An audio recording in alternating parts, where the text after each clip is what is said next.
Hello friend, फिर से बहुत बहुत स्वागत है आप सभी का आपका अपना यूट्यूब चैनल मेजर टारगेट पर। तो फ्रेंड, आज हम लोग क्लास 10 के विज्ञान यानी कि साइंस का जो है ना काफ़ी महत्वपूर्ण है मोस्ट इम्पोर्टेंट 50 वस्तुनिष्ठ प्रश्न को पढ़ाएंगे। और दोस्तों ये सभी प्रश्न जो है ना आपके फाइनल एग्जाम के लिए काफ़ी महत्वपूर्ण है।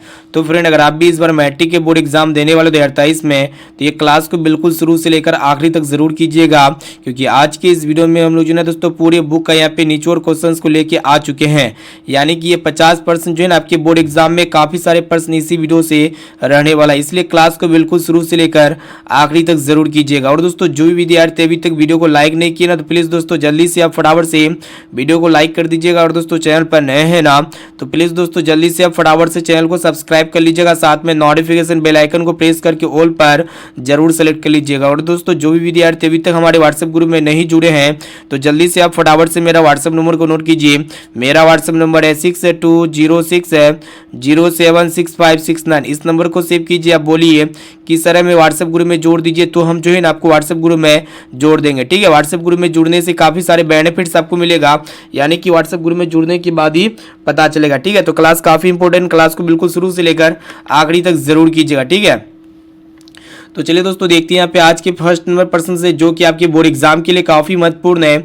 और दोस्तों ये प्रश्न जो है ना आपके बोर्ड एग्जाम में पूछे जाएंगे। ठीक है, इसलिए एक एक क्वेश्चन का आंसर यहाँ पे जो है ना आप हमें फटाफट से लाइव चैट में या फिर कमेंट सेक्शन में जरूर कमेंट कीजिएगा। ठीक है, इससे हमको ये पता चलेगा कि आपका तैयारी जो है ना काफी अच्छी तरीके से चल रही है। ठीक है, और दोस्तों ये जो प्रश्न है ना आपके बोर्ड एग्जाम के लिए काफी इंपॉर्टेंट है, और ये प्रश्न आपके बोर्ड एग्जाम में पूछे जाएंगे।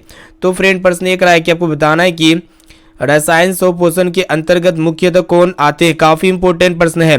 तो यहाँ पे ऑप्शन ए में आपका दिया गया हरे पौधे या फिर कवक, और ऑप्शन सी में आपका दिया गया है अहरित बैक्टीरिया या फिर शैवाल। ठीक है, तो फ्रेंड रसायन स्वपोषण के अंतर्गत मुख्यतः कौन आते हैं, तो अहरित बैक्टीरिया आते हैं, यानी कि यहाँ पे सी वाला ऑप्शन जो है ना इसका बिल्कुल ही करेक्ट आंसर हो जाएगा।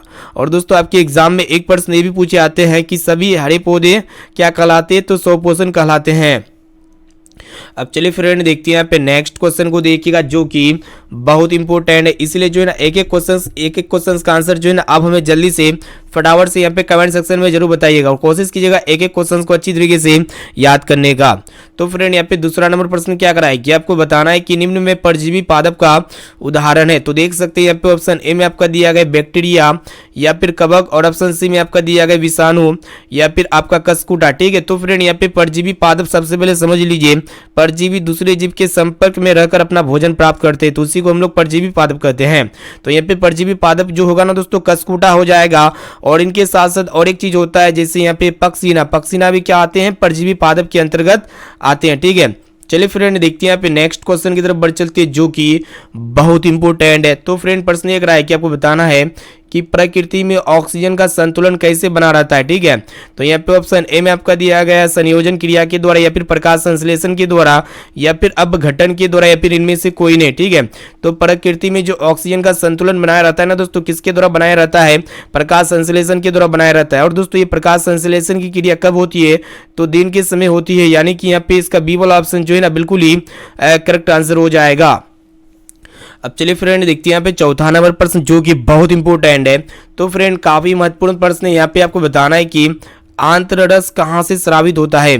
तो देख सकते हैं यहाँ पे ऑप्शन ए में आपका दिया गया है अमाशय से या फिर छोटी आंत से या फिर बड़ी आंत से, और ऑप्शन डी में आपका दिया गया मुख गुहा से। ठीक है, तो फ्रेंड ये जो आंत्ररस होते हैं ना, आंत्ररस कहाँ से स्रावित होता है, ये छोटी आंत से स्रावित होता है, यानी कि इसका बी वाला ऑप्शन जो है ना बिल्कुल ही करेक्ट आंसर हो जाएगा। अब चलिए फ्रेंड देखते हैं यहाँ पे नेक्स्ट क्वेश्चन की तरफ बढ़ चलते हैं, जो कि बहुत इंपॉर्टेंट प्रश्न है आपके बोर्ड एग्जाम के लिए। तो फ्रेंड प्रश्न एक रहा है कि आपको बताना है कि पित्त यानी कि बाइल कहाँ से स्रावित होता है। तो यहाँ पे ऑप्शन ए में आपका दिया गया है अमाशय से या फिर मुख गुहा से या फिर यकृत से या फिर छोटी आंत से। ठीक है, तो फ्रेंड ये जो पीत होते हैं यानी कि जो बाइल होते हैं ना, ये कहाँ से स्रावित होते हैं, तो ये जो है ना यकृत से स्रावित होते हैं, यानी कि इसका सी वाला ऑप्शन जो है ना बिल्कुल ही करेक्ट आंसर हो जाएगा। अब चलिए फ्रेंड देखते हैं यहाँ पे नेक्स्ट क्वेश्चन, जो कि आपके बोर्ड एग्जाम के लिए मोस्ट इंपोर्टेंट प्रश्न है। तो फ्रेंड यहाँ पे आपको बताना है कि पित्त इस भोज्य पदार्थ का विखंडन करता है, यानी कि पित्त जो है ना दोस्तों कौन सा भोज्य पदार्थ का विखंडन करता है। तो देख सकते हैं यहाँ पे ऑप्शन ए में आपको प्रोटीन का या फिर वसा का या फिर कार्बोहाइड्रेट का या फिर विटामिन का। ठीक है, तो फ्रेंड जो पित्त जीवित होते हैं ना, ये जटिल वसा का पाचन करता है, यानी कि इसका बी वाला ऑप्शन जो है ना बिल्कुल ही करेक्ट आंसर हो जाएगा। अब चलिए फ्रेंड देखते हैं यहाँ पे नेक्स्ट क्वेश्चन की तरफ बढ़ चलते हैं, जो कि आपके बोर्ड एग्जाम के लिए मोस्ट इंपोर्टेंट प्रश्न है। तो फ्रेंड प्रश्न एक रहा है कि आपको बताना है कि किसी जीव में, यहाँ पे आपको बताना है कि किस जीव में ऑक्सीजन ऊतकों तक रक्त के माध्यम से नहीं आता है, नहीं मतलब जाता है। तो यहाँ पे ऑप्शन ए में आपका दिया गाय, या फिर मनुष्य, या फिर तिलचट्टा, और ऑप्शन डी में आपका दिया गया इनमें से सभी। तो फ्रेंड आपको पता होना चाहिए, यहाँ पे क्वेश्चन से पूछ रहा है कि किस जीव में ऑक्सीजन ऊतकों तक रक्त के माध्यम से नहीं जाता है। ठीक है, तो फ्रेंड तिलचट्टा में खुला परिसंचरण तंत्र पाया जाता है, ये सभी को पता होना चाहिए, और रक्त सीधे कोशिका के संपर्क में रहता है, यानी कि यहाँ पे सी वाला ऑप्शन जो है ना इसका बिल्कुल ही करेक्ट आंसर हो जाएगा। अब चलिए फ्रेंड देखते हैं यहाँ पे नेक्स्ट क्वेश्चन की तरफ बढ़ चलते हैं, जो कि बहुत इंपॉर्टेंट प्रश्न है, और ये भी प्रश्न जो है आपके बोर्ड एग्जाम में पूछे जाएंगे। तो यहाँ पे प्रश्न एक रहा है कि आपको बताना है कि किस जीव में हीमोग्लोबिन नहीं होता है। तो यहाँ पे ऑप्शन ए में आपका दिया मक्खी में, या फिर आपका मनुष्य में, या फिर पक्षी में, और ऑप्शन डी में आपका दिया गया इनमें से कोई नहीं। ठीक है, तो फ्रेंड आपको पता होना चाहिए कि हीमोग्लोबिन जो है ना कौन सा जीव में नहीं होता है, वही आपको बताना है। तो फ्रेंड आपको पता होना चाहिए मक्खी के आरबीसी कोशिका में हीमोग्लोबिन नहीं पाए जाते, यानी कि यहाँ पे ए वाला ऑप्शन जो है ना इसका बिल्कुल ही करेक्ट आंसर हो जाएगा। अब चलिए फ्रेंड देखते हैं यहाँ पे नेक्स्ट क्वेश्चन की तरफ बढ़ चलते हैं, जो कि बहुत इंपॉर्टेंट है, और दोस्तों ये भी प्रश्न जो आपके बोर्ड एग्जाम में पूछे जाएंगे। यहाँ पे आपसे पूछ रहा है कि हृदय का पेस मेकर कहते हैं, यानी कि हृदय का पेस मेकर किसे कहा जाता है। तो फ्रेंड यहाँ पे देखिएगा ऑप्शन ए में आपका दिया गया है यस ए नोड को, या फिर ए बी नोड को, या फिर हिस्का बंडल को, या फिर आपका पुरकेंद्रीय तंतु को। ठीक है, तो फ्रेंड हम आपको बता देते हैं हृदय का जो पेस मेकर कहा जाता है ना किसे कहा जाता है, सीरा आलिन छेद, यानी कि जिसको हम लोग क्या कहते हैं यस ए नोड के नाम से जानते हैं, यानी कि यहाँ पे ए वाला ऑप्शन जो है ना इसका बिल्कुल ही करेक्ट आंसर हो जाएगा। ठीक है, चलिए देखते हैं यहाँ पे नेक्स्ट क्वेश्चन की तरफ बढ़ चलती है, जो कि काफी महत्वपूर्ण प्रश्न है। तो फ्रेंड प्रश्न एक रहा है कि आपको बताना है कि एक स्वस्थ मनुष्य का रक्तचाप, यानी कि ब्लड प्रेशर जो होता है ना कितना होता है, वही आपको बताना है। तो फ्रेंड जो रक्तचाप होते हैं ना स्वस्थ मनुष्य का कितना होता है, 120/80 होता है। ठीक है, और दोस्तों ये 120 क्या होते हैं, प्रकुंचन चाप होते हैं, या फिर दाब कर सकते हैं प्रकुंचन दाब, और दोस्तों ये जो 80 होते हैं ना क्या होते हैं, अनुशीतलीन दाब होते हैं। कहने का अर्थ है जो स्वस्थ मनुष्य का जो रक्तचाप यानी कि जो ब्लड प्रेशर होते हैं ना कितने होते हैं, 120/80 होते हैं। और दोस्तों आपके एग्जाम में एक प्रश्न नहीं पूछे आते हैं कि ये जो रक्तचाप होते हैं ना किससे मापा जाता है, तो स्पाइगनोमैनोमीटर से मापी जाती है। अब चलिए फ्रेंड देखते हैं यहाँ पे नेक्स्ट क्वेश्चन की तरफ बढ़ चलती है, जो कि आपकी बोर्ड एग्जाम के लिए काफी महत्वपूर्ण है, और दोस्तों ये भी प्रश्न जो है आपके बोर्ड एग्जाम में पूछे जाएंगे। यहाँ पे आपसे पूछ रहा है कि सरीसृप के हृदय में कितने कोष्ठ होते हैं। तो देख सकते हैं यहाँ पे ऑप्शन ए में आपका दिया गया 2, या फिर आपका 3, या फिर आपका 4, और ऑप्शन डी में आपका दिया गया 1। ठीक है, तो फ्रेंड ये जो सरीसृप होते हैं ना इनकी सांप वगैरह, सरीसृप के हृदय में कितने कोष्ठ पाए जाते हैं, तो 3 कोष्ठ पाए जाते हैं। और दोस्तों आपके एग्जाम में एक प्रश्न नहीं पूछे जाते हैं कि मानव हृदय में कितने कोष्ठ पाए जाते हैं, तो मानव हृदय में 4 कोष्ठ पाए जाते हैं। चलिए देखते हैं यहाँ पे नेक्स्ट क्वेश्चन, जो कि बहुत इंपॉर्टेंट प्रश्न है। तो फ्रेंड यहाँ पे प्रश्न ये कराए कि देखिएगा प्रश्न ये कराए कि काफी महत्वपूर्ण है भी प्रश्न आपके बोर्ड एग्जाम के लिए कि रुधिर का कौन सा अवयव रक्तस्राव को रोकने में मदद करता है। तो यहाँ पे ऑप्शन ए में आपका दिया गया लसिका, या फिर प्लाज्मा, और ऑप्शन सी में आपका दिया गया प्लेटलेट्स, या फिर आपका ऑप्शन डी में आपका दिया गया है इनमें से कोई नहीं। तो फ्रेंड आपको पता होना चाहिए ब्लड में पाए जाने वाले जो प्लेटलेट्स होते हैं ना यह रक्तस्राव को रोकने में मदद करते हैं। प्लेटलेट्स का कार्य क्या होते हैं, रक्त का बहाव को रोकने में मदद करता है, यानी कि यहाँ पे सी वाला ऑप्शन जो है ना इसका बिल्कुल ही करेक्ट आंसर हो जाएगा। अब चलिए फ्रेंड देखते हैं यहाँ पे 13 नंबर प्रश्न भी बहुत ही इंपॉर्टेंट है। यहाँ पे आपको बताना है कि पाद में जाइलम उत्तरदायी, यानी कि जाइलम का काम क्या होता है। ऑप्शन ए में आपका दिया गया जल का वहन के लिए, या फिर आपका भोजन का वहन के लिए, या फिर एमिनो अम्ल का वहन के लिए, या फिर ऑक्सीजन का वहन के लिए। ठीक है, तो फ्रेंड पाद में जो जाइलम उत्तरदायी होता है ना किसके लिए होते हैं, तो ज का मतलब जल का वहन के लिए होते हैं। और दोस्तों आपके एग्जाम में एक प्रश्न ये पूछे आते हैं कि फ्लोएम का कार्य क्या होते हैं, पाद में फ्लोएम उत्तरदायी होते हैं, तो ये भोजन का वहन के लिए होते हैं। चलिए देखते हैं यहाँ पे नेक्स्ट क्वेश्चन, जो कि बहुत इंपॉर्टेंट प्रश्न है आपके बोर्ड एग्जाम के लिए भी प्रश्न है। तो यहाँ पे आपको बताना है कि निम्न में से कौन जो है वृक्क की रचनात्मक एवं क्रियात्मक इकाई है। तो देख सकते हैं यहाँ पे ऑप्शन ए में आपका दिया गया न्यूरॉन, या फिर नेफ्रॉन, या फिर आपका ग्लोमेरुलस, या फिर आपका नील है। ठीक है, तो फ्रेंड यहाँ पे हम आपको बता देते हैं वृक्क की जो रचनात्मक और क्रियात्मक इकाई क्या होती है, नेफ्रॉन होती है। इसलिए यहाँ पे जो है ना बी वाला ऑप्शन जो है ना बिल्कुल ही इसका करेक्ट आंसर हो जाएगा। चलिए देखते हैं यहाँ पे नेक्स्ट क्वेश्चन जो कि बहुत इंपॉर्टेंट है। यहाँ पे आपको बताना है कि मानव का प्रमुख उत्सर्जी अंग जो है ना निम्नांकित में कौन है। तो देख सकते हैं यहाँ पे ऑप्शन ए में आपका दिया गया वृक्क या फिर रक्त या फिर आपका श्वेत ग्रंथि और ऑप्शन डी में आपका दिया गया है अग्नाशय। ठीक है, तो मानव का जो प्रमुख उत्सर्जी अंग है ना दोस्तों कौन सी चीज है वही आपको बताना है। ठीक है, तो मानव का प्रमुख उत्सर्जी अंग क्या हो जाएंगे, वृक्क हो जाएंगे, यानी कि जिसको हम लोग किडनी कहते हैं। और दोस्तों मनुष्य में 2 किडनी पाए जाते हैं, यानी कि 1 जोड़ी किडनी पाए जाते हैं। यहाँ पे ए वाला ऑप्शन जो है ना इसका बिल्कुल ही सही उत्तर हो जाएगा। चलिए देखते हैं यहाँ पे नेक्स्ट क्वेश्चन 16 नंबर प्रश्न भी बहुत इंपॉर्टेंट है। यहाँ पे आपको बताना है कि सजीव जीवधारियों द्वारा किस प्रकार की नाइट्रोजनी पदार्थ कचरा का उत्सर्जन होता है।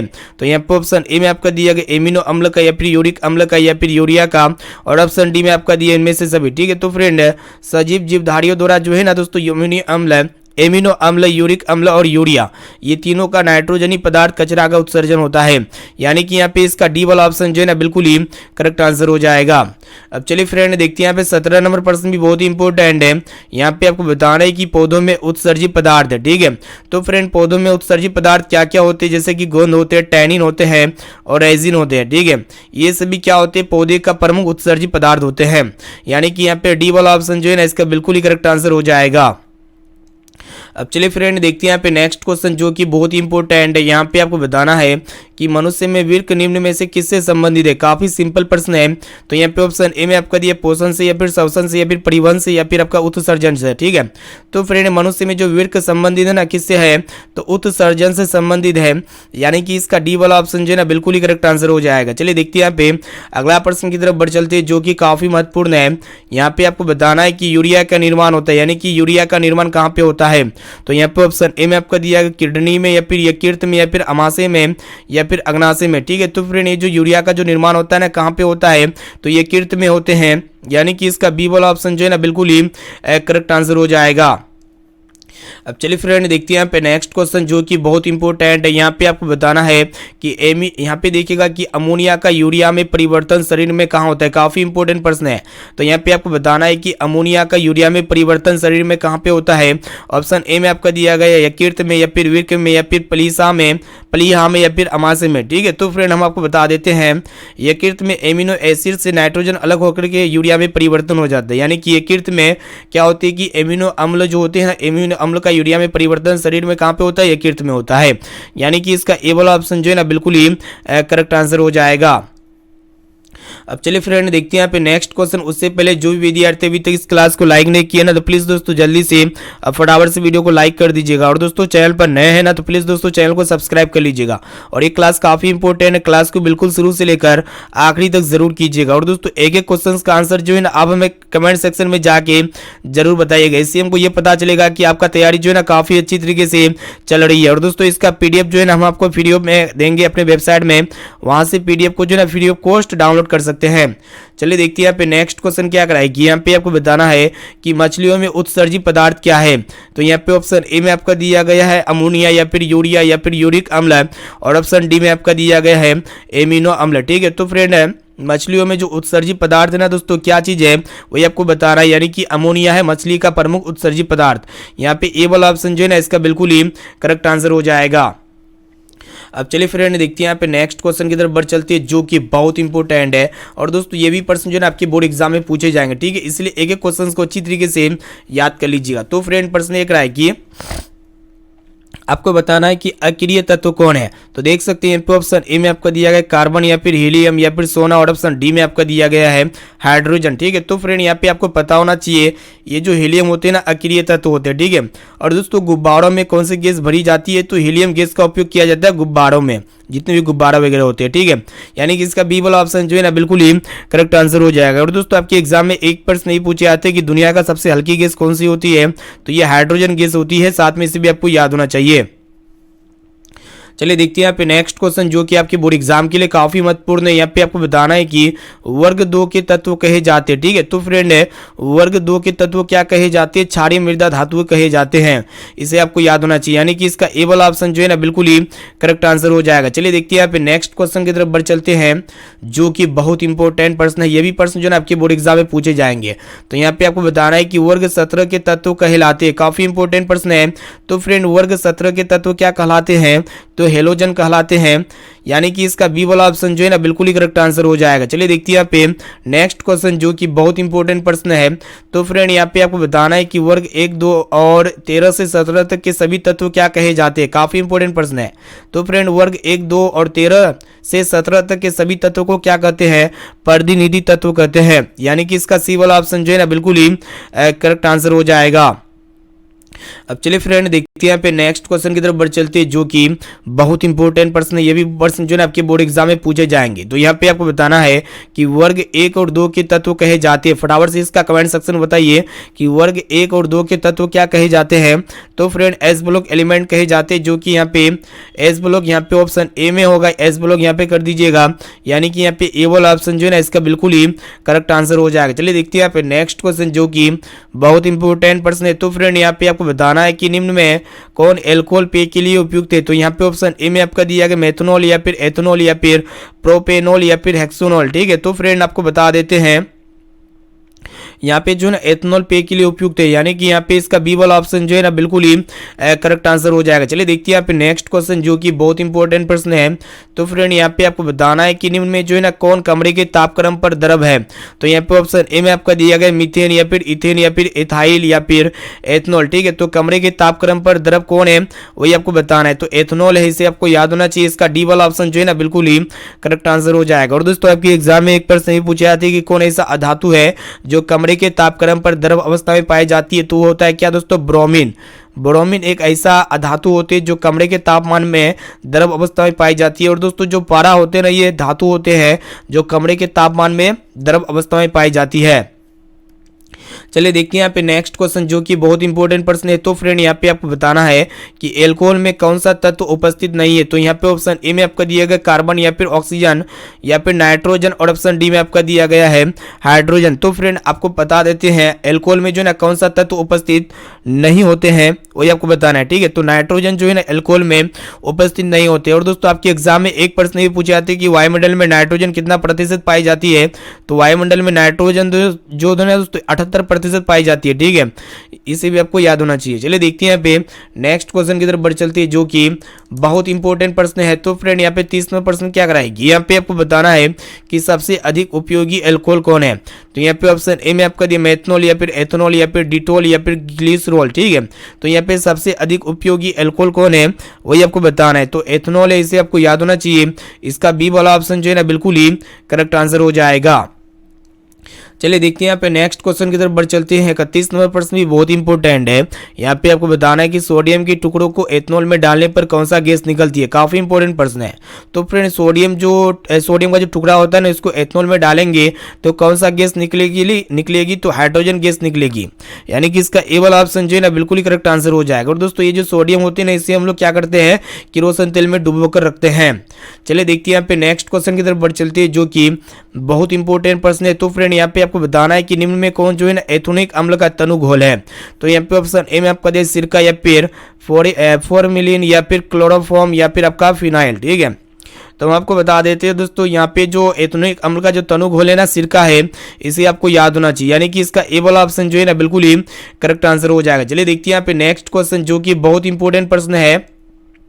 तो फ्रेंड यहाँ पे आपको बताना है कि कार्बन और हाइड्रोजन से बने यौगिक को क्या कहते हैं। काफी इंपॉर्टेंट प्रश्न है।